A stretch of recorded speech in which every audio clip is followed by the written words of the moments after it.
Tento pretek je pre mňa každoročnou výzvou. Je to veľmi náročné sa pripraviť na všetky športy, či už organizačne, všetko si zbaliť, nič si nezabudnúť. A je to v podstate niekoľkodňová príprava, tak toto je pre mňa veľmi zaujímavé na tomto Litouride.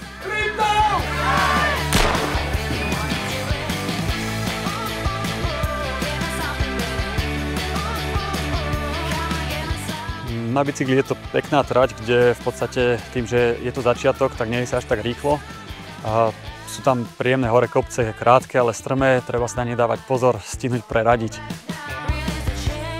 Tento rok ma potešil, že som nedostal defekt na bicykli, no nemal som za sebou dušu.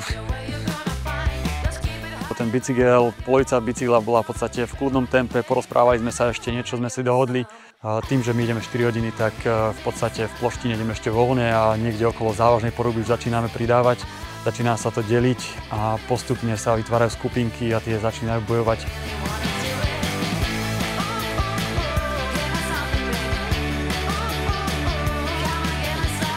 Záver je potom hore do Jasnej, kde záver je zase dosť ťažký. Tento rok som tlačil bicykel, bolo to strmé, šmýkalo sa.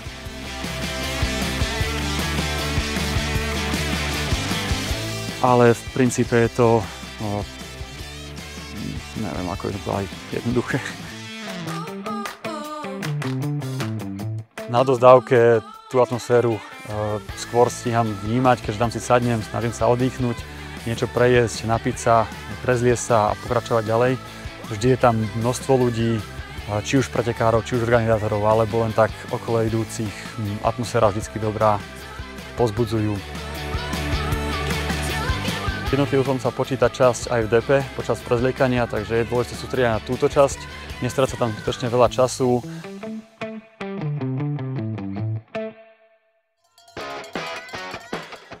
Na Ski Alpe sa posledné 2 ročníky išli hore 7, čo znamená dosť strmá zjazdovka.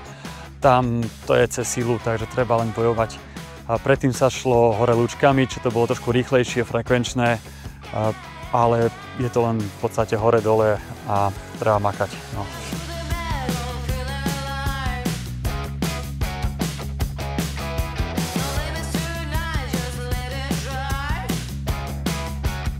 Ski Alp sa ide v Jasnej, kde je zjazdovka, takže aj veľa lyžiarov sa pozastaví, pozbudí, zakričí niečo, takže taktiež veľmi dobrá atmosféra na Ski Alpe.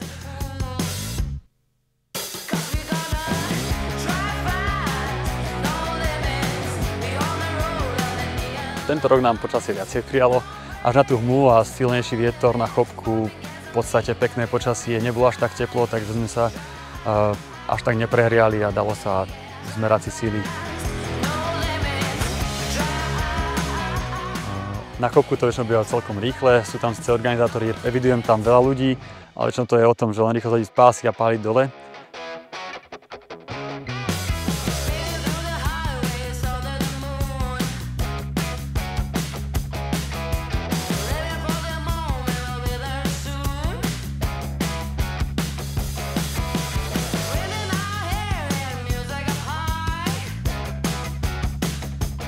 Ohľadom freeridu, tam si myslím, že som z tých lepších v hodnotení jednotlivcov, keďže väčšinou sú títo športovci z iných disciplín. Ja som prišiel hlavne zo Ski Alpu a k tomu patrí aj freeride. Mne najviac pasujú samozrejme z jazdy ťažké, čiže do žlabu, čo bohužiaľ sa už pár rokov nepodarilo. Tento rok to bolo pomedzi bránky, čo bolo tiež zaujímavé. Bolo treba trošku nadchádzať a naše ľahké lyže, ktoré naozaj sú do kila, tak s tým ľadom mali trošku problém. Treba ísť o to opatrnejšie, taktiež hore nás čakala hmla, čo bolo tiež relatívne náročné, orientácia v teréne, takže bolo to príjemné, získal som tam asi také 2 minúty náskok.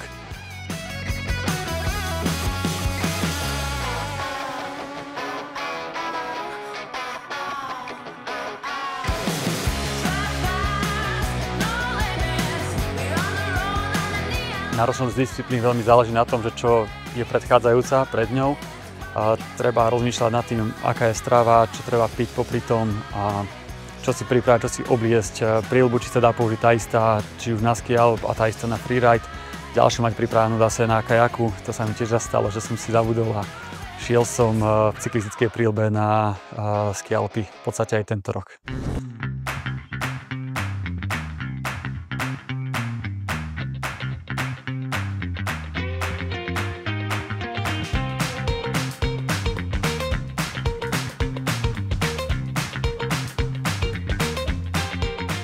Ohľadom behu, no ten je veľmi dlhý.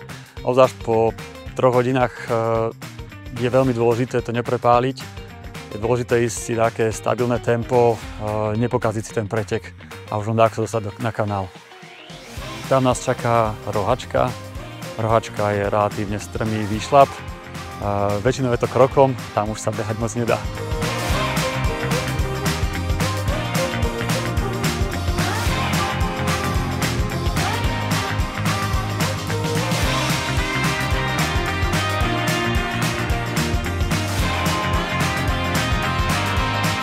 Beh bol veľmi náročný, bolo to veľmi tesné.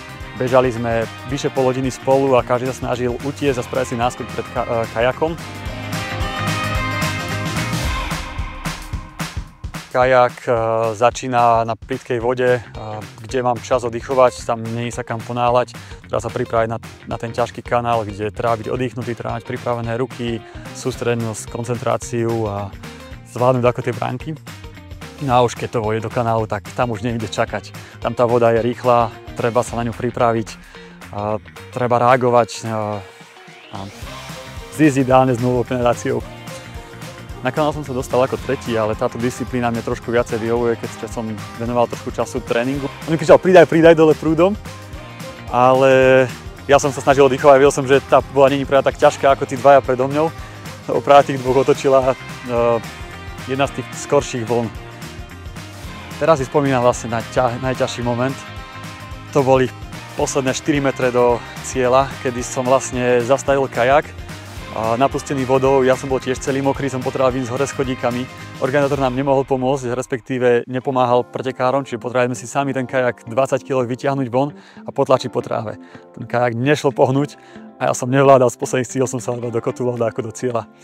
To bolo pre mňa jednak vykúpenie z toho trápenia, ale aj najťažšie metre, keď som dostal veľmi silné krče a oddychoval v cieli.